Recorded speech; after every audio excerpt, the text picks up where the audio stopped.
Good afternoon, everyone, and thank you for watching today's interview. My name is Tatiana Sazanova. I'm the head of the international branch of the financial affiliate network Leadgid. Today, we are going to talk about the specifics of SEO for lead generation, its pros and cons. SEO traffic is one of the oldest and most reliable sources of traffic. However, it's been regulated quite heavily in recent years, so to help us to understand in more details, we're happy to welcome Johannes Larsson, the CEO of @financer.com. Johannes, hi. Hello, thank you for having me. Looking forward to do this. Johannes, glad to have you today. How are you and how is your summer going? It's pretty good.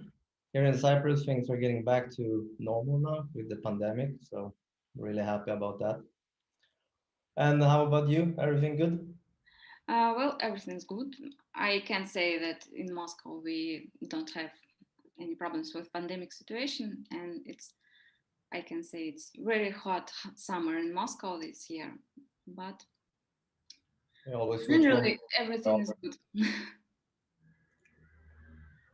So, before we begin, I'd like to mention that the author of the best question today will receive a reward. To be precise, the winner will receive additional €50 to his payout at affiliate network Leadgid. All the questions could be asked on our Facebook page or in the comment section. The link is in the description. And we are beginning. To commence our fruitful conversation, let's start with the origins of financing.com. Johannes, what was the turning point for you and how have you reached such widespread success? I started affiliate marketing like 12, 13 years ago. And back then I was around 15, 16 years old and I opened up some website and I started to make some money. So I decided to continue on that track and we opened up website after website. Didn't really put a lot of thought into it, but we ended up having about 400 plus websites that we were managing. I was around 18, 19 years old. I moved to Malta and I wanted to scale it up. So I said, let's just open up as many websites as possible. Because back then it used to work pretty okay to do that. But with time, it got slower and slower. Google changed their rules, and there was a point where I said, I don't want to do this anymore. It's very difficult to give so much love to 400 websites, build backlinks, create content, and all of this. I can I was imagine like, that. sorry, I can imagine this. That's a huge big headache. website. And it's not fun to work like this. You need a purpose. You need to focus. So what I decided was we're gonna like put all our energy into one project and build like more of a brand. And this is basically where I founded Financer. It was around 2015, 2016, and ever since then it's been going really well for us. The first year was a bit slow, of course. Everything takes time, but the year after that, we more or less 10x our revenue and traffic. Year after that, we 10x as well. So yeah, I think everything started to change when we started to focus. Like that's the main takeaway. And many people say things like you shouldn't put all your eggs in the same basket, right? And there's Yeah. some truth to that, of course, but you definitely don't want to put your eggs in 400 different baskets because you can't carry them. So I think it's better to have one basket or two maybe, and you carry that basket really carefully. You watch what you do with it, and if you're doing the right thing, then it will pay off to focus down. And this is basically where everything changed for us, I think. Well, I see what I mean, and I think that's really interesting point about quantity of baskets. Of course, I can't imagine how to have 400 baskets at the same time. Don't try. Okay, I won't. Recommend it to anyone. Okay, nowadays you're operating exclusively in a financial niche. Have you ever considered something different for a change? What were the obstacles? Yeah, we did try gambling for a while, the gambling industry. We set up a website there, opened up in some markets, I think 4 or 5 markets, put some people on it. But we realized pretty fast that we're not going to make it. We're not going to be able to compete in two of the most competitive industries in affiliate. And yeah, we just shut down the project. I think it was like after 1 year. It wasn't that it wasn't successful, but it was just like people didn't like it. People wanted the focus. So we continued on that path and just focus on financer. That's good. Well, it's not your first year in the industry, and historically, SEO has been one of the most efficient types of traffic. Let's talk about SEO then, because it's impossible to ignore this huge topic. In general, how strong is SEO acquisition today in comparison for example, 5 years earlier? Well, SEO was everything for us. When we started 5 years ago, I think we started like 6 years ago, and 5 years ago, I think we had like 1,000 in organic traffic every month. And today, I think in July, we have about 1.1 or 1.2 million unique visitors from Google. So yeah, things have been going pretty good. As I said before, we have been 10xing the traffic in many years in a row. Now the last 2 years has been a little bit slower, mostly because of Google and their updates. As I'm sure everyone is aware of, there's the Yeah. very scary updates that comes twice a year, that can mess with your rankings really good. And this is what happened to us. So the last update in December 2020, we had pretty bad. We got hit pretty bad. Like we lost 60-70% of our traffic, I think. Wow. Yeah. But we recovered from that, especially now in June and July. Google launched 2 new core updates, and that seemed to have put us back on the right track. I think we increased probably at least 40-50% in our traffic the last month. So we're looking at some good numbers again. Um, okay, what else changed happens since you started? Has it become harder now to In learn? SEO, you mean? Yes, in SEO, I mean. Yeah, it's been become very different. It's a completely different game today compared to what it was when I started. When I started, you could just put up a lot of websites and put some content, build some backlinks, and you could potentially rank pretty good. Today, I would say SEO is it's not really about that. It's more about creating some real value for your visitors, building a good website. I know many people don't like to hear it, but there's really no like ways to hack the system anymore. There's no dirty SEO secrets that you need to know about. There are some practical things that could really help you. Like you want to have a mobile website that's adapted for mobile. Google switched to mobile first indexing. I think it was 2018. So they really care about the mobile version more. Care about speed, has to load fast. It's probably best if it loads less than 1 second. You need to have a SEO optimized website with the on-page things, but this is really not something people have to worry about too much now because you have it as a standard in most WordPress themes, and yeah, it's not very important that you have to do it yourself anymore. If you're into finance niche or health niche, or what they call the your money or your life category, you want to care more about the EAT, which I believe personally is going to be more and more important every year. And the EAT stands for expertise, authority, and trust.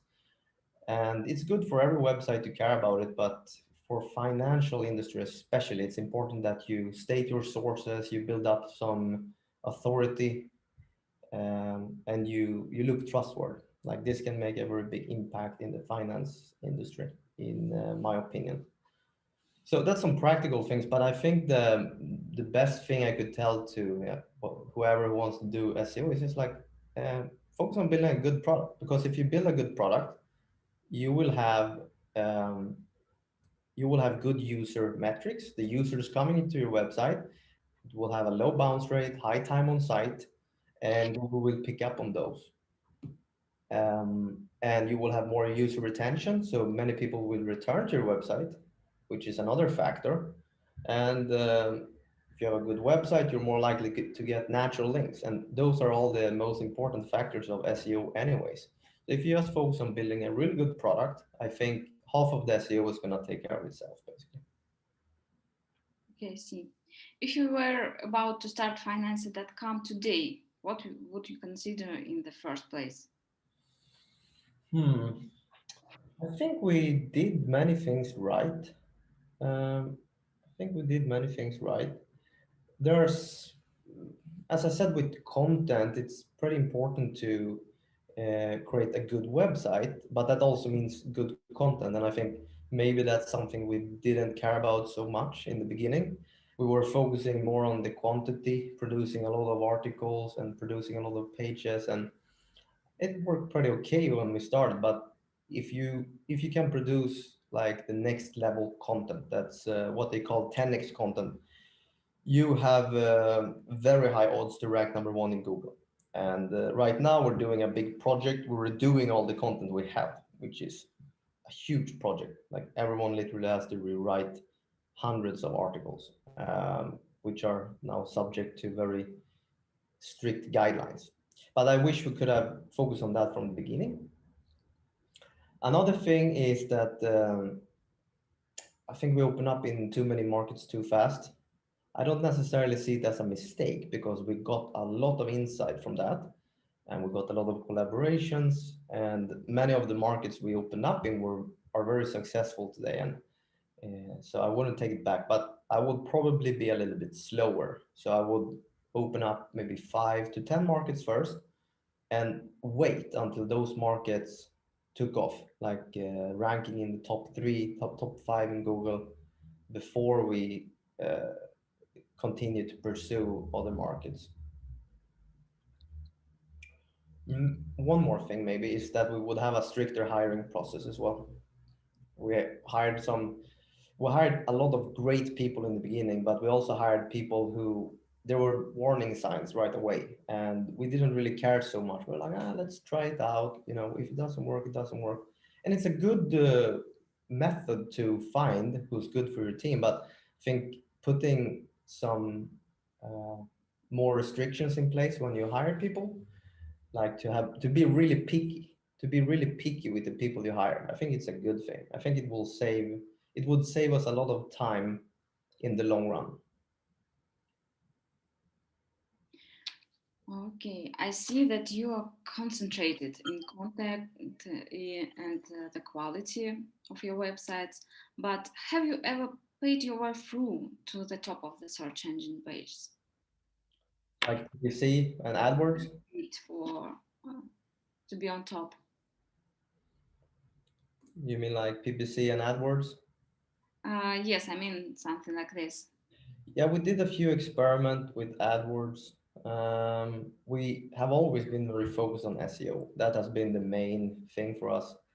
I'm kind of a SEO geek, so I've always liked to been involved with that and focus on that. But we did try a few experiments with AdWords, and to be honest, we didn't have much luck. Maybe that's because we weren't competent enough. Maybe it was because the market, the competition in the markets we tried it was really hard. In Sweden, for example, you have crazy CPC. You gotta pay so much per click. It's like 20 euros per click in some keywords. And as an affiliate, it's kind of hard to get back those margins, I think. Although I know people who are making good money with AdWords. But yeah, we did some experiments, nothing really paid off. We're still experimenting with it. It would be nice to diversify our traffic. So we're still gonna try to get somewhere with that. But the best results we got so far was basically break even. Well, okay, great. So, as we can see, it's a major topic, and I think we've covered it pretty well. Johannes, according to your website, currently you're active in 25 regions. Am I right? 26. 26. Wow. I believe you must have faced some difficulties operating in different countries. Let's talk about them. And what are the main criteria for choosing the right region to start SEO? I think it's hard to choose the right region. I mean, you have to experiment a little bit. And I think all regions, in a sense, can be right. It's all about cycles and seasons. And some markets might bloom later on, but if you went into them early on, it could be a good thing. But there are some specific things we would look at, of course, like the level of competition. If the competition is insane, then yeah, we'll take that as a negative sign. We'll look at the search volumes. If there's a lot of search volume, also the CPC, the value of the keywords, that could give a good indication of how much money is going around in the industry in that market. Regulations quite important because these days many countries are putting up like restrictions with who can market credit offers. So, for example, in Latvia, they just decided that everyone who has anything about credits, you need a license to operate there. In the UK, you need a license. So there are some markets I would just avoid for the sake of legal headaches. Uh, but again, I wouldn't hold it 100% against because that also means there's less competition, right? So regulations could even be a good thing. It's just that we're not really so interested in dealing with that headache right now. So regulations is one thing. The range of different affiliate options, like how many affiliate programs there are, it's obviously one of the most important things. Many of the markets we went up in though didn't have any affiliate options, and we decided to pursue it anyways, just for the sake of like carving the path and becoming the first publisher in that market. And that really paid off in some markets, like Brazil. We were probably one of the first affiliate websites there, and there was no lenders, there was no affiliate options. We had to contact lenders and make deals with them. So it's not necessarily a bad idea to go up in a market with no affiliate options. It's just that you will have to have a different approach to that, and you have to look at how digitalized the countries, because if some markets, for example, the people working in the banks and the lenders, they don't even know what affiliate is. So what are you going to discuss? Oh, let's have an affiliate program. What is affiliate? Like that's literally the response we got many times, and that could make it a little bit more of a headache. So yeah, that's probably what I would look at. But as I said, it's all markets. You can make it work. You just need the right approach to it. Okay, I think you should have a good temper when you go to the market that doesn't have an affiliate programs. How long have you waited for affiliate programs in Brazil? I think it took about. We were pretty lucky. I think there was a first lender that popped up after like 3 months or something. Uh, So then we managed to make some money. But having a comparison with only one lender, it's not so good. So uh, I wouldn't call it successful. But then eventually we had, I think, 5 to 10 lenders after a couple of years. So, and the competition was obviously really low there. I think we had at one point, we had about 350K organic traffic just in Brazil because we're ranking number one on everything. okay, I see. Okay, after the region evaluation, you are faced with the problems of choosing the right offers to publish on your website, right? And how do you evaluate them? What criteria are more important and what could be ignored, maybe?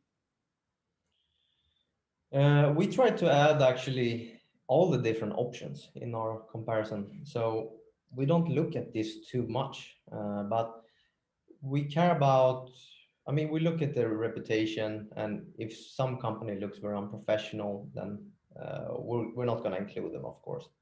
But overall, we want to include as many options as possible to give the visitors like a broad overview of all the options in the market. And so we don't really look at that too much. It's just let's get as many as possible. And then we can even add some lenders. In some markets, we add lenders that doesn't have an affiliate program, just for the sake of giving like all the different options in the market. And of course, it's not good for the revenue because we might lose some traffic. But my hopes is that users will appreciate this, and we will provide more value, and they will remember that, and they will come back to us when they want to borrow money again. But yeah, it's a very hard balance with that. So Okay, I see. Um, in various regions, we have to deal with different customer behaviors. Do you have some shocking revelations in recent memory about some drastic differences you couldn't predict? yeah, I would say that the weirdest thing is when the pandemic hit, we lost like 50% of our affiliate relationships. That really weirded me out because I don't understand why lenders and banks would pull out from affiliate marketing when that's the only source of like guaranteed customers. I understand that companies doesn't want like to put a lot of money into social media marketing and campaigns and TV and stuff because that's not really, it's more like long-term branding. But when it comes to affiliate, they're paying us when we give them a customer. Yet they decided to remove their programs. So that was really shocking for us. We lost a lot of revenue just because of that. And to this day, I still don't really understand their way of thinking. Maybe you have some idea about it? Well, I see your point, but as I know, as I understand, advertisers had to stop their campaigns because of increased risks of loan defaults, since many people lost their jobs and didn't have an opportunity to pay back their money to FAIs and banks. So Yeah. the risks of defaults was very high in credit organizations. And because there was an outflow of investment from MFIs, because as we know, many of them give these loans from investing money. Uh, It makes sense. and in some countries, all financial organizations had to give some holidays for loans to people. And Right. uh, because of government regulations, they Yeah, it was a really hard time for the lenders. yes, So that was a really I hard would time for really, them, and they preferred not to give any money, as I understand, and that's why they stopped some campaigns. yeah, no, but that makes sense. I understand that you would receive like lower conversion and they would accept less customers and all this, but I don't understand what it has to do with the affiliate program. Like affiliate program is like you get a customer, you only pay when you get the customer. If you don't get the customer, if let's say they would want to get paid per sale, that would be no problem for me. They can just say, when we have a guaranteed customer, I'll pay you. We won't pay you per lead. But it makes no sense to shut down the affiliate program. That's Well, really yes, but disappointing for me. they receive traffic, they receive users from affiliate programs. They paid, for example, for issued loan, but they don't have this money back from the users. Hmm. Haven't They received should it. put some more restrictions on who they borrow to, maybe. But But yeah, it makes government sense. Like didn't. they don't make this super detailed decisions maybe about a specific marketing channel. I mean, they were just thinking, let's shut down most of the marketing channels now because we don't want more customers. and then affiliate marketing just happened to be a part of that. Yeah, unfortunately. What can we do? I think it's coming back now, so we're gonna be looking at a good industry the coming 6 months. I Yeah, see but many of them are returning. yeah, but sometimes still some offers stop because of pandemic situation, but because of lockdowns and so on. For example, we had such situation in June with Sri Lanka offers. But now, It got really bad there in Sri Lanka, right? That's why. yeah, but now they relaunch it, and I hope we won't have such situation in future. And I hope everyone have learned how to deal with that, how to deal with this situation with pandemic and lockdowns and with other. Yeah. Everyone who couldn't learn how to work with it, I think We they. have to learn to live with it and be able to operate normally despite pandemics. Mhm. Okay, talking about products. We could predict that lending money is the primary focus in financial lead generation, but however, what are the offers which steadily take second and third places? Which niches? Investments have been really good for us since the pandemic hit. We started to focus more on investments like stock trading, cryptocurrencies, and this kind of saved us a little bit because when the lenders took away their affiliate program, we lost some revenue, and we managed to replace that with many of the stockbrokers and investment platforms. So investments is a really good niche for us. Now, unfortunately, the last month or so, it's been a bit slower. So I think most of the revenue actually came from like cryptocurrencies, the bull run, and now it's going down. It's a little bit more volatile, so people are not as interested to invest anymore. Might might change in a couple of years again. I think the investment niche will really be something that cycles a lot and comes and goes. We have been focusing a little bit on insurances, saving accounts. We never really had much revenue from that though. Loans have always been the number one thing.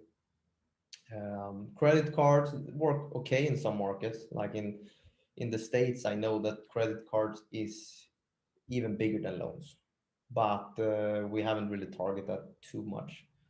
Mhm. So I think we're gonna stick with loans, and when we have built like the best product to be able to meet the needs of the visitors and improve our product. And I think we'll move on to the next product comparison and try to make that really good, and then we'll focus more on that. But I don't want to move on to new verticals before we have establish ourselves in the loan business. Okay. Um, that's very useful information about investment category. Is it depend on country or it's for all girls investment became Most of them, yes. We managed to make good money, I think, in more than 15, 20 markets. Some markets, especially Scandinavian markets, were doing really well with that. There was a specific offer, eToro, which gave us very good commissions. So if it weren't for that, we would probably lack a lot of revenue. So thank you to the eToro guys. okay.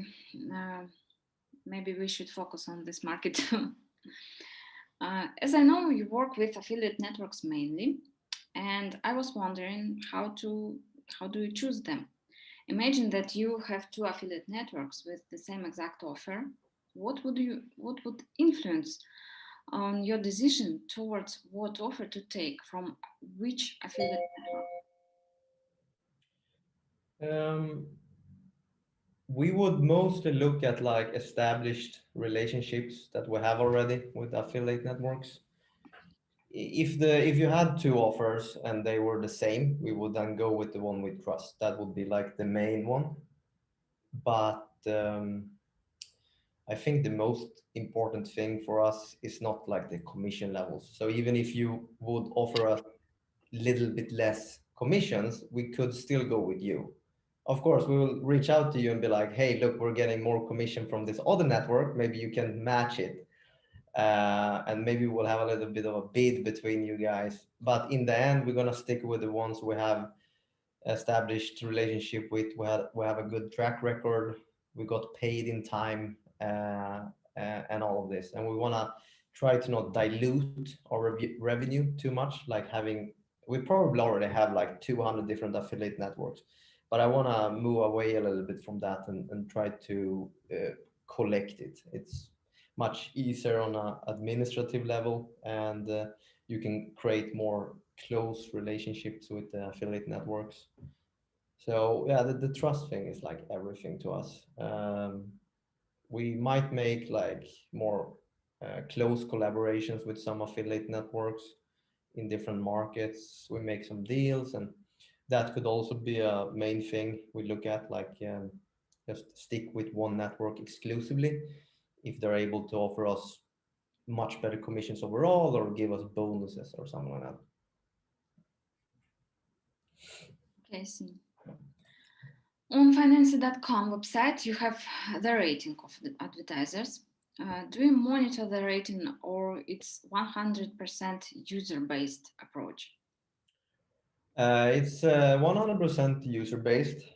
We try to not interfere too much with that. We don't want most of the affiliate websites, they only want to show the good reviews. And that makes a lot of sense because you have way less conversion when you show the negative reviews. But we decided to do it like that. Um, we decided to not remove the negative reviews because we want the visitor to trust us, even if that means they will not jump on the offer. Maybe they will remember us in the future. So whenever they want to see like reviews about a financial institution, they will come to Financer because they know we give them the good and the bad. But of course, sometimes we will remove reviews because it's like too fake. It looks a little bit like this guy didn't even sign up for this loan service, or we will look at offensive language. We don't want that. Anything that has low quality, the country managers, they have they can remove it if they want to. Mhm. Okay, that's a good point. Um, We lose a lot of money. Like I said, we did experiments with this. We did split testing, and the conversion goes down a lot with having a low rating. So I'm not saying it's a good thing to do, but I believe that in the long term it will pay off.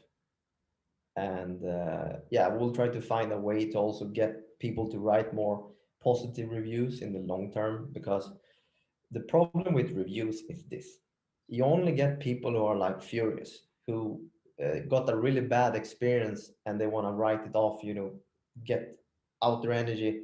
And the people who actually like the loan service, they don't really care. They like, okay, this is what I wanted. So it's not something special for them. Now we want to find ways to make them come back and write good reviews.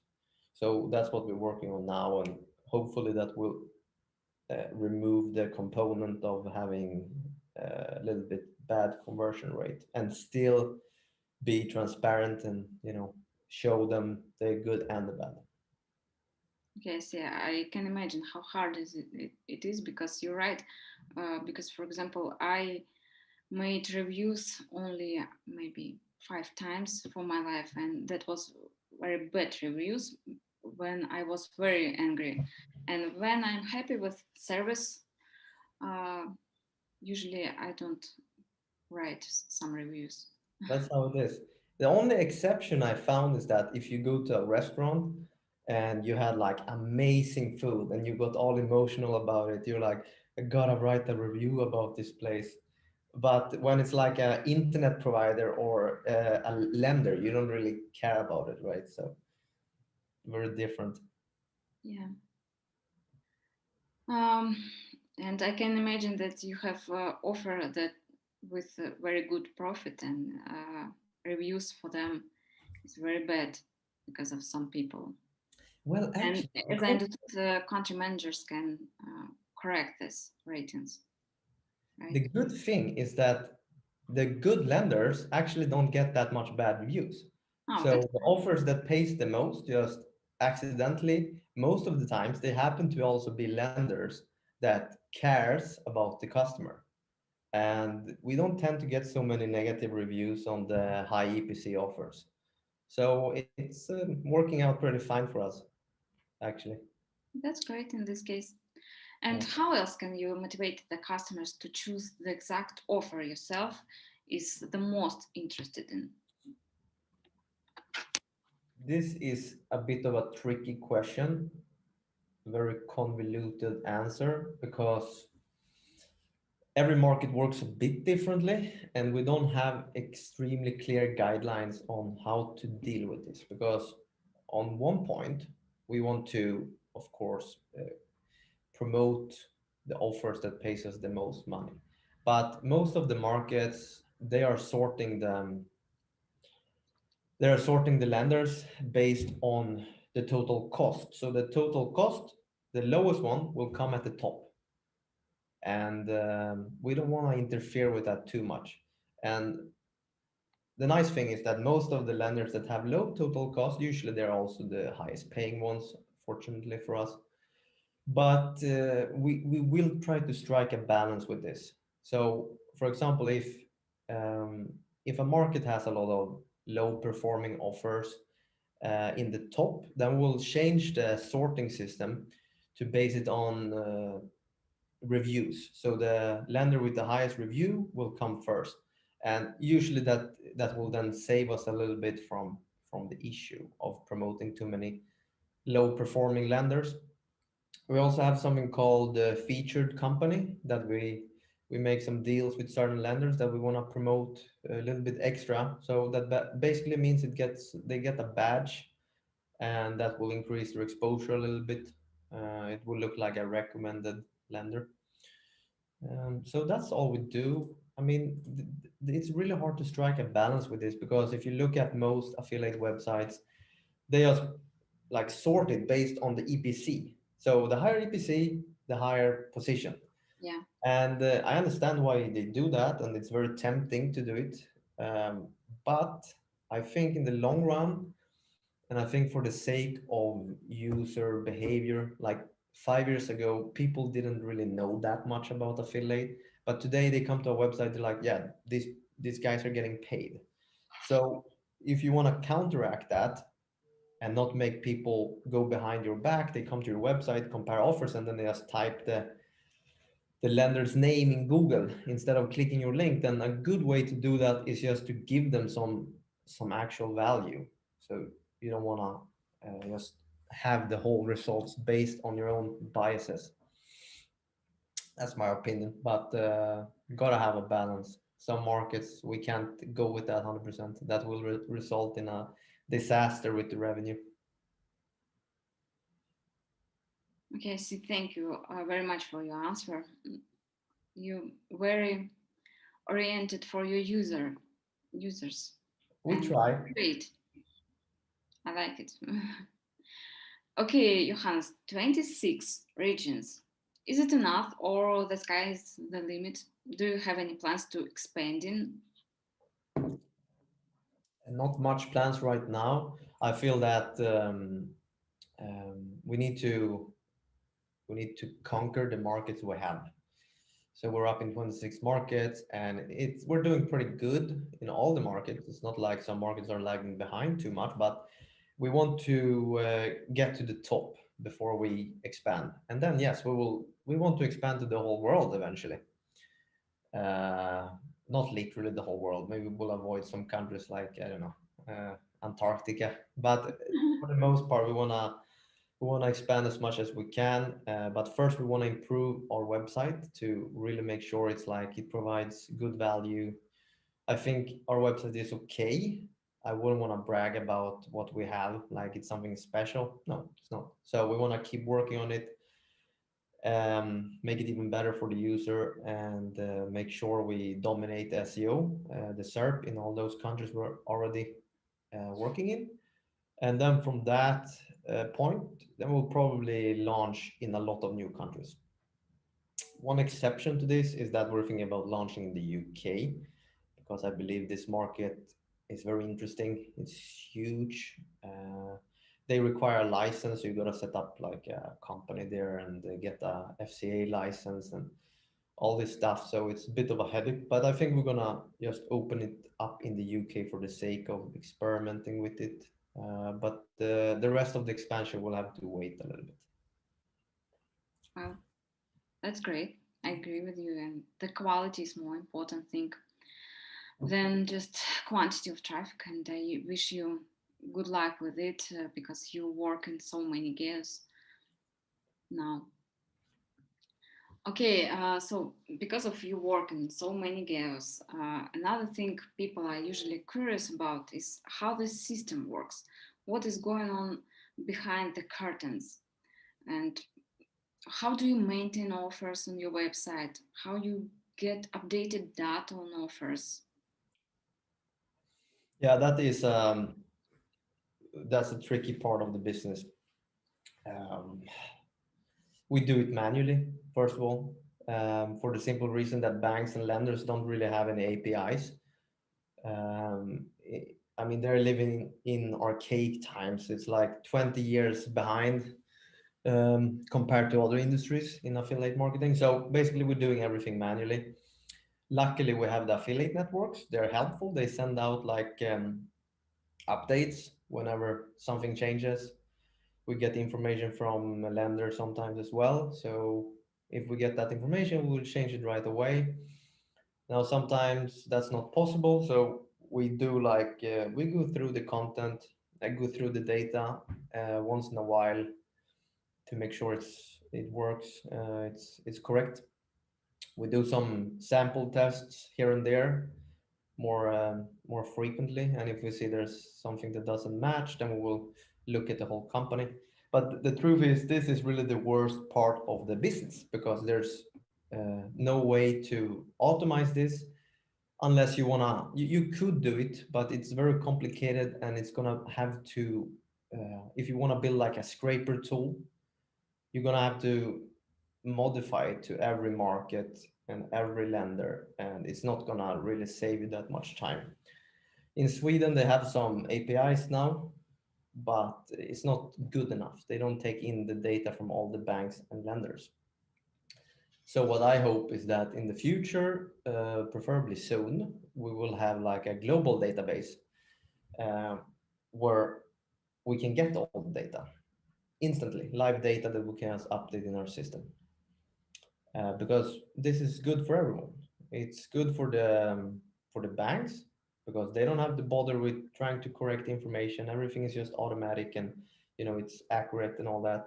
It's good for us because we show the accurate information. We provide more value, and it's good for the visitors because they see the accurate data on the website. So it's like a win-win-win. And I don't understand why no one built a tool for this. So if someone wants to take on this challenge, I'll gladly pay a monthly fee just to get like good data, like accurate data from all the different lenders and banks. Of course, that's super huge project to get everyone to participate in that, but maybe one day. Oh, maybe. Do you get this information from affiliate networks in time? We get some of the data from affiliate networks. Yeah, they send us reminders when a lender is changing their interest rates or terms. Most of the times, some networks don't do this, but the good ones do. Hmm. But still, it's not automatically, not with API, it's on manager to manager.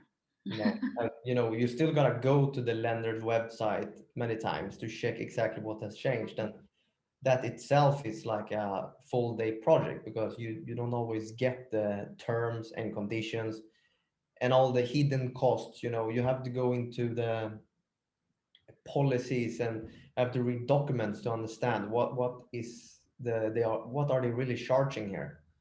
And of course, it's just as hard for the visitors, for the customers to do it. So it's a good thing we're spending the time, but it's really a bit annoying that they don't put it like clear. That would be very helpful for everyone, I think. Well, maybe we should work with it in our affiliate network. I think that would be a revolutionizing thing to do. Yeah, Lots of work. I don't know the solution for it because getting to work with a bank on this is impossible. They don't know what you're talking about. They're like, no, no, we're doing the things the old way. It has always worked and we don't need to change anything. This is some of the bank's approach at least. And because not all are willing to do it, then it becomes like moment 22, you know. No one want to do it because there's not enough banks who would cooperate, so no one does it, and therefore it's hard to establish new standards in the industry. yeah, and some affiliate managers from banks and MFIs don't send this information even to affiliate networks because maybe they don't think it's important for publishers. Some of them send it and please ask your publishers to change this information on websites, but some of them not, and they maybe don't understand this value. I agree with you. So maybe we should work on this side. People will love you, me included.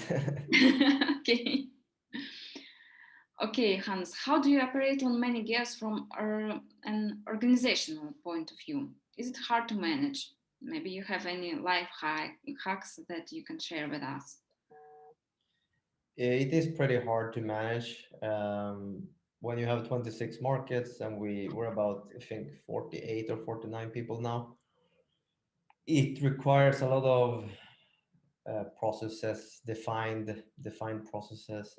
You need to build good systems, and yeah, it's quite complicated to uh, make it work as you would like it. Now, unfortunately, when I started Financer, I had this in mind. So when I built the system and I planned everything, I had in mind that we're going to expand to many markets, and we cannot deal with things on a case by case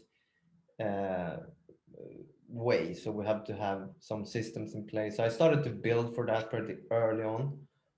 Um, but yeah, we had to do a lot of work.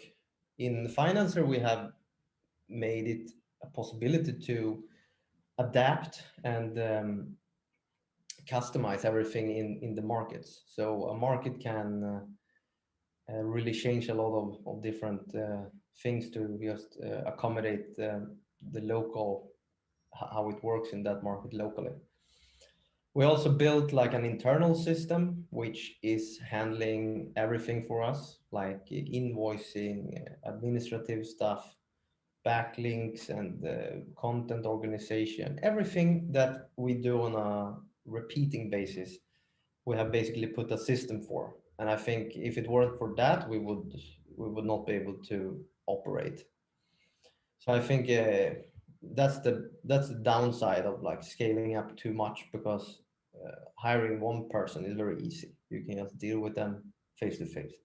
But when you have 50 people, you need very elegant systems. And I'm not saying we're doing everything right. We have a lot of stuff we have to work on. But I think because of the approach we had in the beginning, it actually makes it possible um, to be able to run the whole thing without too much headaches. And automation in general, like wherever you can automate something, do it. Revolut has a API now, so you can we build a payment system. All the invoices are created in our system, and then if we want to pay, we just click pay by with Revolut, and boom, it goes away. So we can also do this automatically on a monthly basis. And yeah, I don't know how much time we're saving with ways we automate our business, but I can tell you it wouldn't be possible without it. That's for sure. Yes. You told about country managers. Are country managers responsible for one or multiple markets? Where are they located? So country managers, everything is remote based in our company. Um, we do have an office in Cyprus, but it's like a playground. You know, people just come here for having fun. But everyone is located in different countries. So a lot of the people we hire, they're more inclined to travel around. Many people like to go to Bali in Thailand and Mexico and these places. So everyone is located in different countries. Some people have moved to another country. Other people are living in their home country. So yeah, everyone is just working from wherever. What we do, like the bad thing with this, is actually that you don't get to build a company culture so much. So what we did, we started to do this about 3 years ago, 4 years ago. We have this work retreats that we invite everyone in the team to go to. So the first one we went to Bali, rented a villa there, stayed for a month, everyone just in the same house, working and chilling and going on adventures together and just getting to know each other. And it was such a cool like dynamic there because everyone was working quietly, and then someone would ask like, "Oh, I have this problem. Like, do you know any solutions to this? Like, how do you deal with this in your market?" And you would hear people, person after person, would chime in and give their advice. Like, "Ah, what about this? I tried this," and it would be such a cool environment because everyone would be super motivated afterwards, and everyone would be like have gained knowledge from those work retreats. And yeah, I think it's probably one of the best things we did for the company culture. We had a work retreat here in Cyprus. There's a video on YouTube. Just go to YouTube and search on finance and work retreat. And here we got like 25 people on the team, so half the team actually managed to make it here. And we spent 3 weeks, and it was just fantastic. Like, yeah, think it changes the whole point of working with Financer when you know the people you're working with. So if you're just stuck in a dark room all day, or if you don't know, if you don't meet the people you're working with, it's kind of hard to build like a relationship with them, right? Even though you have video chats and all this, but I think it does so much to uh, meet with the people and get to know them as friends as well. Yes, I agree with you because me too. I have half of team in Moscow and half of team in St. Petersburg. Do you ever get together? Yes, we met together on February, and we are going to do it maybe this summer on in autumn. Nice. In Russia, or are you going somewhere? In Russia, because now it's very hard to travel Yeah, somewhere. it's a big headache. Like it's a fucking like 1 month project to find a place to travel to, and then they cancel the flight. So Yeah, you don't even know if you're gonna end up in the traveling. So it's really bad. yeah. So that's why we decided that now it's safer to travel inside our country. Yeah, yeah. But I remember one of your colleagues, they actually joined our work retreat here in Cyprus, right? Yes. Anna, correct? Is that Maria, Anna, Olga? Olga, Olga. yes. So maybe we should do that together sometime, like just have a big affiliate party. Everyone can just, all the networks and the publishers and can get together and have like some networking. That sounds great. We'll do it when the pandemic is over. Yes. Okay, let's wait when. I hope soon it would be over. um, okay, you have huge company. I could say for a publisher at least. And uh, what do you like about managing such big websites? Maybe this automatization or managing people mostly, or uh, to be on top. Hmm.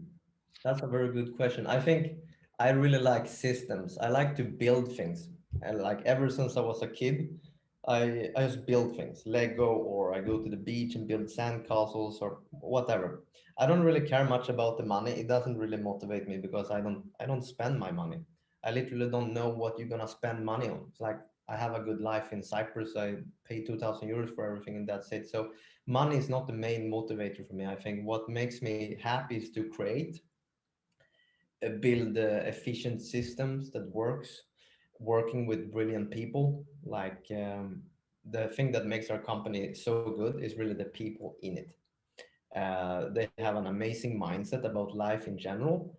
They're very talented people, and they grow a lot. So every month we have a meeting with some people, and you're like, oh, this is a completely different person. This guy went out to learn how to do public speaking, and they went on public television to talk about financer, and things just happen so much in our team, not even on my incentive. So that makes me very happy to run this company, like the people in it.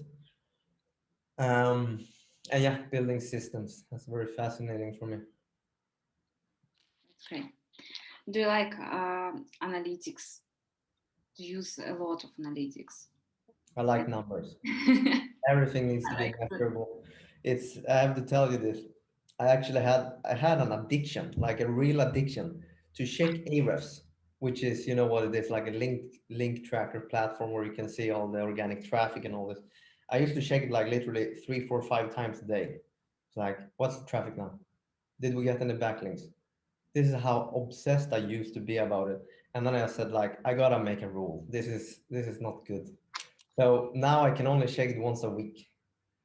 Don't you have monitors with statistics in your office? Oh, I would love that, but I wouldn't get anything done. I would just sit like this all day. So try to avoid it. Okay.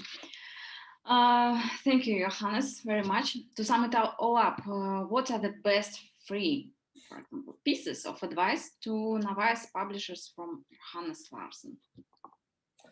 The best advice to publishers. I think it would be to build a brand instead of focusing too much on keywords and looking like a thin affiliate website.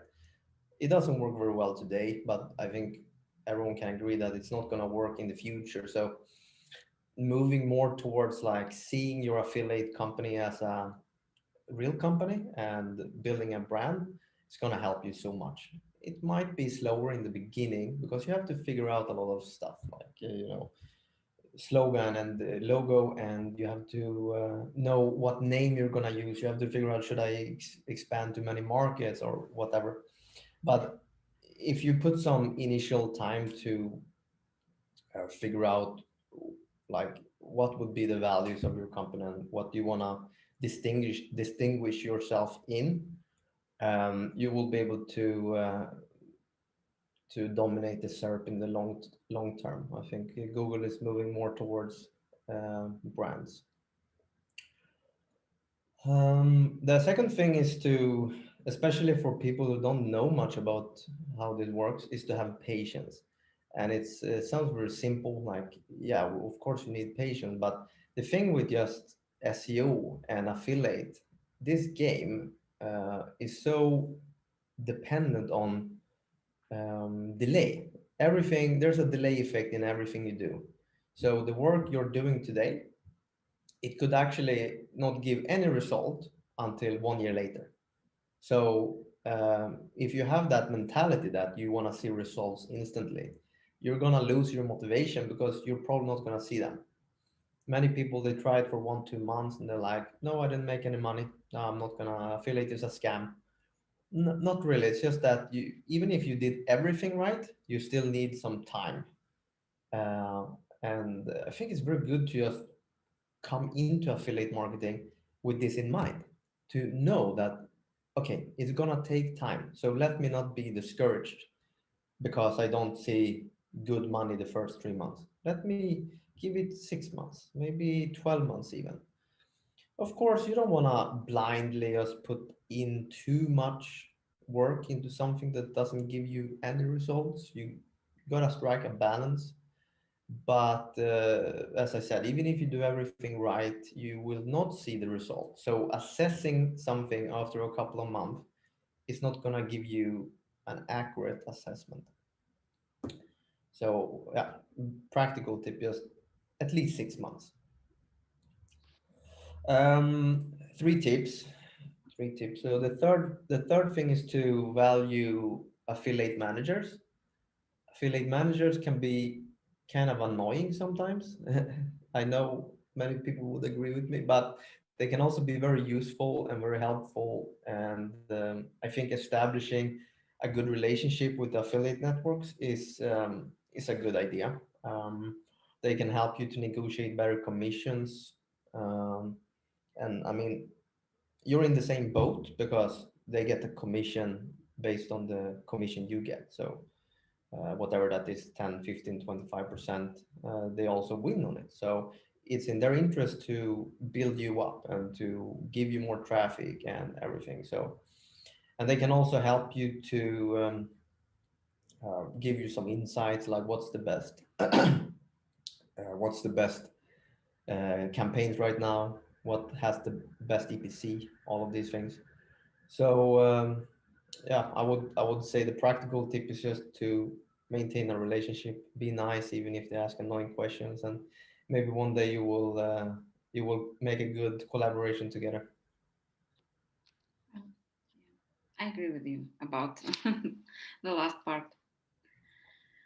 Okay, let's move to the part with questions from our participants. But while everyone types their questions, if they haven't done it yet, I want to announce that we are in Leadgid have started new contest for publishers from the 1st of July. It calls Treasure Island.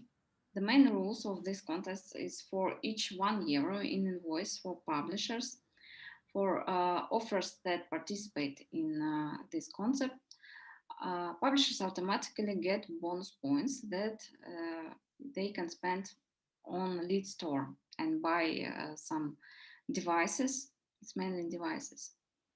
Uh, Johannes, have you participated in such contests? I haven't. I haven't actually. That sounds interesting. Okay, I hope that would be interesting for our publishers too. Okay, let's read the questions from participants. Uh, just a second.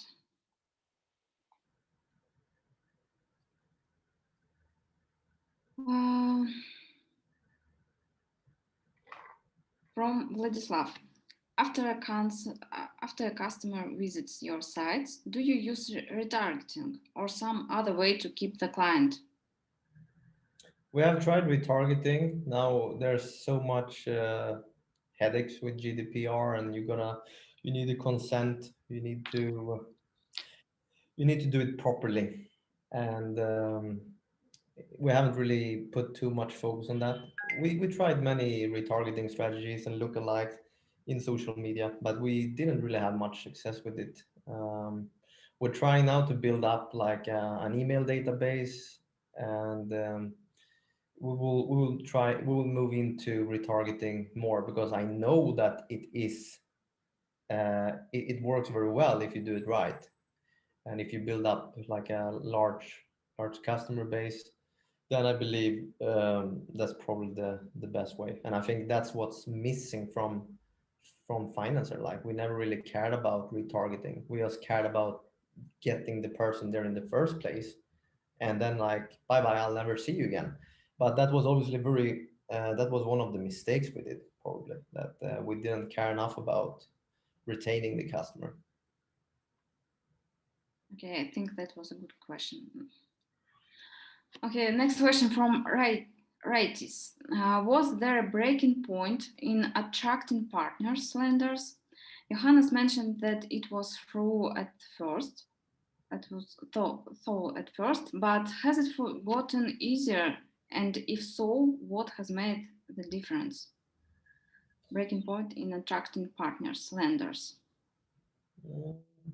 I don't know, to be honest. Like, I think that it's becoming a little bit easier because it's more digitalized, and for every year, more people hear about affiliate.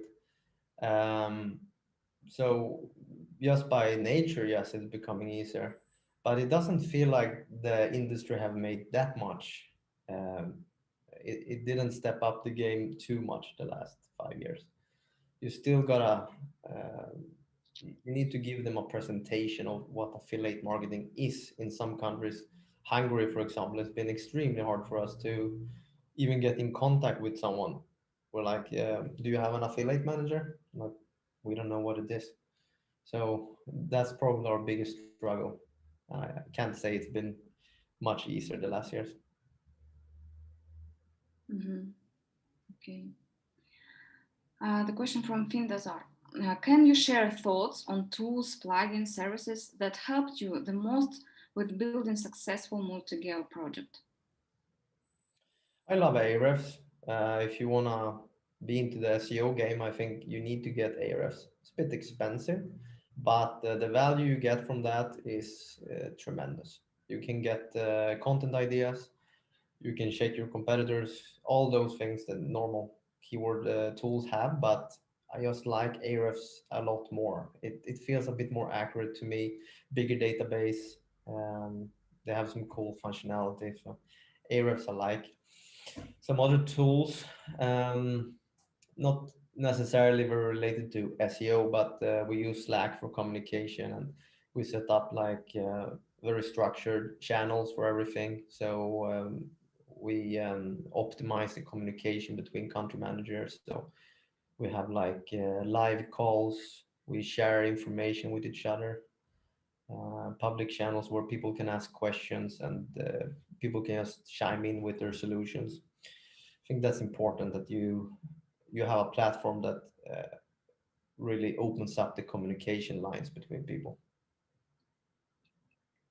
Okay, thank you. Next question from Anna. How much time you need to test the campaign before realize if it's good perform or not? That's completely different. It usually we will get a pretty good idea. It depends on the volume, but if we have a lot of volume in the country and we will generate, let's say, 1,000 clicks in 1 week, then we will see how much that give us. But we would typically give it at least 1 month before we would evaluate, because in the loan business especially, you have a lot of cycles and seasons. So in the beginning of the month sometimes it can be a bit slower, depending on what market, but in Sweden everyone gets paid the 25th, so people don't typically take too much loans then. So we would give it a full month to determine if this lender is performing or not. Okay, thank you. Findazor, I believe are using WordPress. How do you manage them?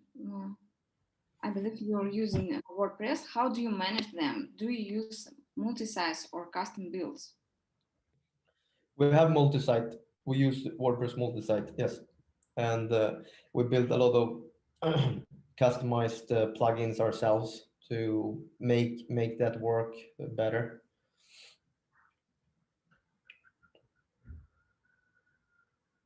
Okay, thank you. From next question from Arvis. How long it usually takes to start new geo, new country with new affiliate?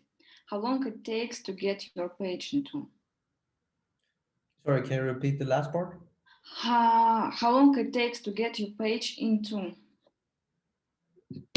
Um, it can take anywhere from 1 month to 6 months to like get started in the market.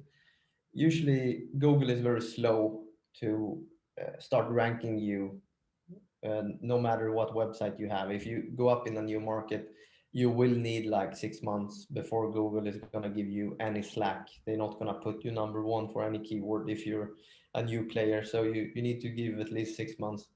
Um, we don't expect anything to happen before a year. Like that's literally the idea we have. We're like to the country managers, like if don't worry about the results. It's gonna come in an exponential way. So the first year is like this.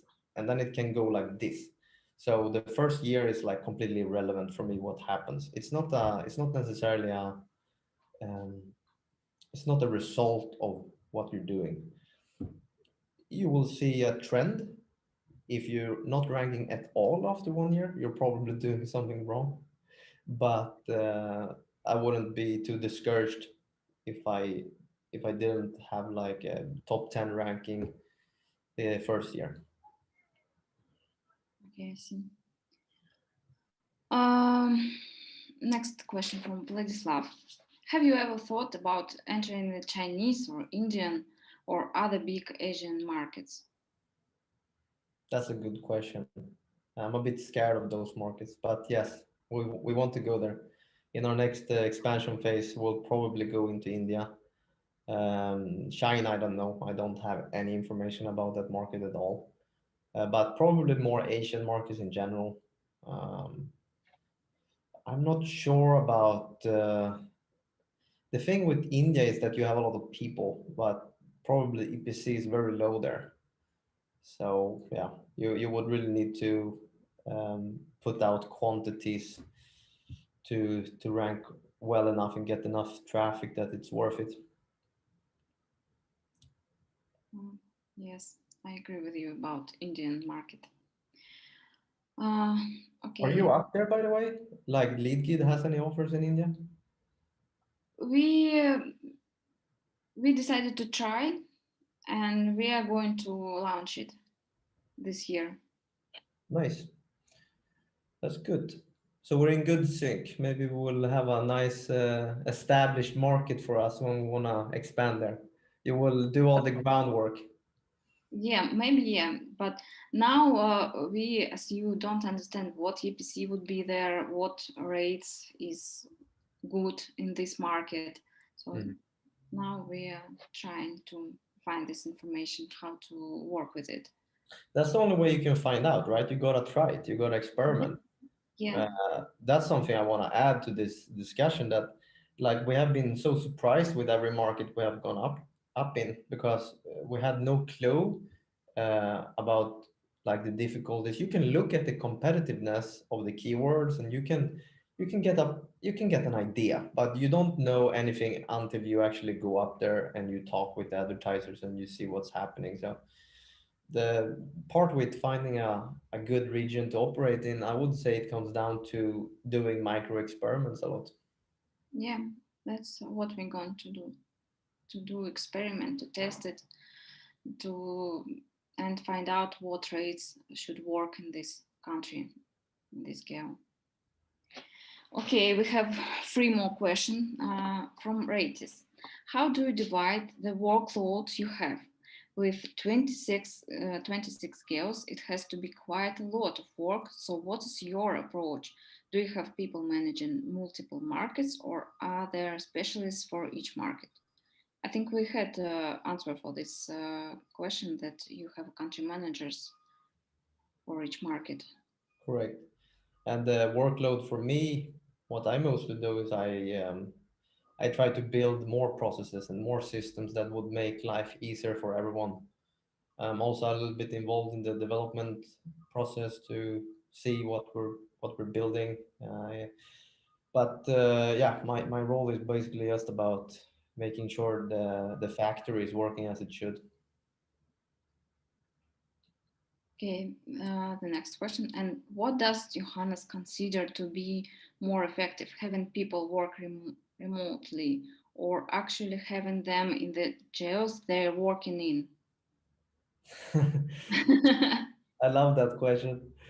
To give a yes or no answer, I would say it's better to have people remotely, because it will attract uh, more of the right people. I'm not saying you can't find people who are in the office. I mean, that's very possible. I found many, but I think that you have a bigger pool of people, and also people who values freedom more than money, which means you don't necessarily have to pay them like crazy amount of money based on their skills. They value freedom, so they can work for you, and they can be very happy, and you can be very happy. But of course, there are some downsides to not having like people in the office, and I think it depends on the industry. There are some industries and some businesses where it would be way better to have people in office. But if you are an affiliate business and you want to uh, work in this very modern manner where you don't look over the shoulder and you have this strong managing principles that you have to know exactly what times people work and stuff like that, and I don't see much reason to have an office. Although I would offer like an office for people to come and meet up in, or like a place to hang out once or twice or something every year. Because if people have an office as as a possibility, they will actually enjoy going there. And I think it could just by going to the office once a week, for example, or meeting the team every 3 months, you eradicate a lot of the bad side of being remote. You remove it almost completely if you do have meetups once in a while. So yeah, a little bit long-winded answer there, ranting and ranting, but I think you want to go with remote based. I mean, this is where the world is going anyways, and the best people in the world are probably gonna appreciate remote based roles, or at least part-time. Yeah, I agree with you. And the next question from Olga. Is better to have one site for many geos or do one SEO site for each geo? Could you recommend the best hosting for SEO? Also, very good question, I must say. So you had two questions there actually. Yeah, Let me just respond quickly on the SEO thing, because SEO hosting is not something I recommend. Normally, what happens when you go into SEO hosting is that you get put on an IP which is shared with a lot of SEO geeks. And what they like to do is they build up these link farms. Now there are some, let's say, theories that if you are located in a server with a lot of link farms, then Google could potentially not like that.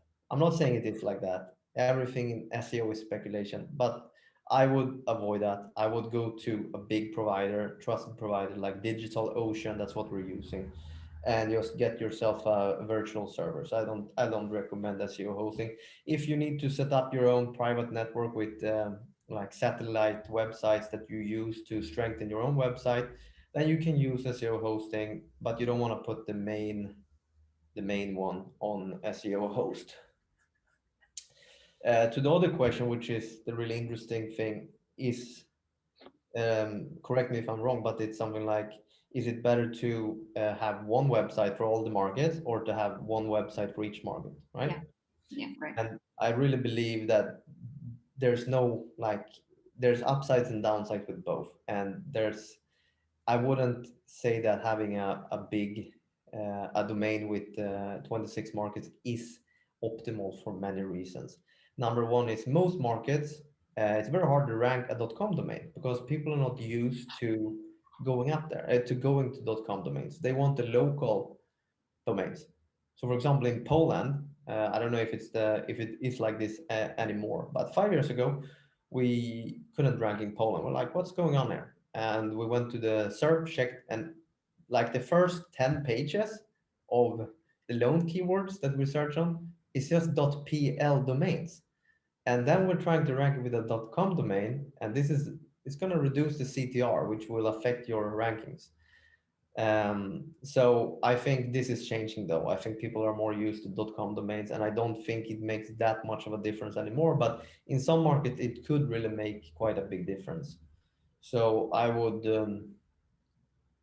say that the best thing you can do is probably to do a local brand, because that's the other reason you might lose rankings, because people don't know what financer is. If they don't speak English, they have no idea what it means. Okay, they can get an idea what it means, but it's not going to be the same as if we're using like a in the local language a brand that they might be more familiar with, and they're more likely to click a local brand. So it's going to affect the CTR. Now, the upside with having a big brand is, of course, that everything is under the same roof. All the backlinks you get will spread to the whole domain and will create a domain that is has way more domain authority and trust and all of this. And I believe that's one of the reasons why it took us a long time, because in the beginning we had low CTR, we had some things working against us, but then we built up links for all the markets. 26 markets just bombarding with links. It just spreads like in an umbrella.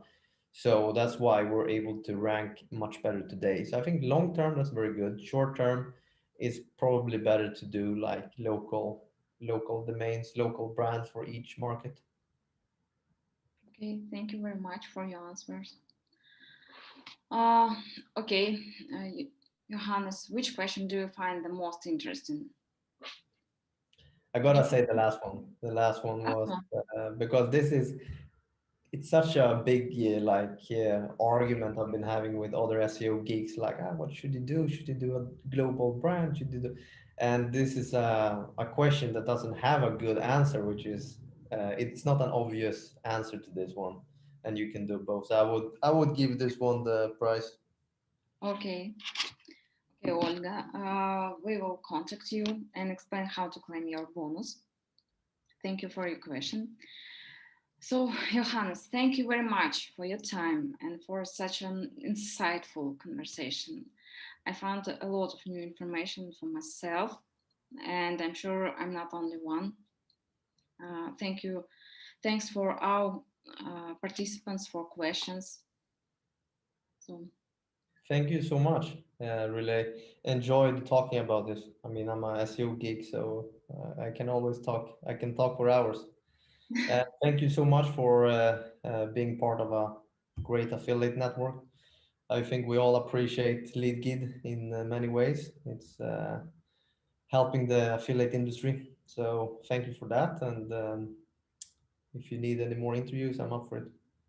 okay, great. Thank you very much. So, goodbye. Goodbye, everyone. Goodbye. See you Bye. guys.